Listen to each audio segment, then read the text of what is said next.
هنبدأ إن شاء الله أخواتي وحبايبي. أول ماتش معانا النهاردة بروسيا وبريمن، مباراة ما بين رابع الدوري بروسيا وبيلعب على أرضه، وال14 بريمن. في فرق إمكانيات كبير طبعا، فهنتوقع فوز بروسيا.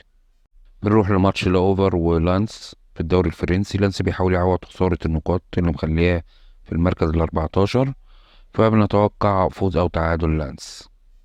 ونروح للدوري الأسباني، أوساسونا وغرناطة. طبعا أوساسونا المركز ال12 بيلعب على أرضه قصاد غرناطة قبل الأخير، وهنتوقع فوز أو تعادل أوساسونا.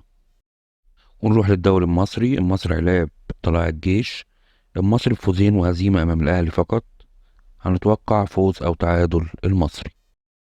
ونروح لماتش سيراميكا كليوباترا والداخلية.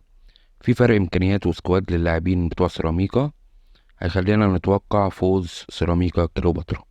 ونروح للدوري السعودي. الهلال بيلاعب الخليج. في فرق قوة كبيرة بين الهلال على أرضه والخليج، فهنتوقع فوز الهلال ومجموع أكتر من 1.5 هدف.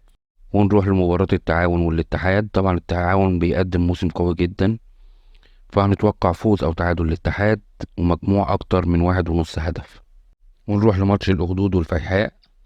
طبعا قوة الفريقين متقاربة جدا، فهنتوقع مجموع أكتر من 1.5 هدف. ونروح لماتش الفتح وأبها. طبعا من الإحصائيات هنتوقع فوز أو تعادل الفتح اللي معدلات أهدافه كبيرة جدا.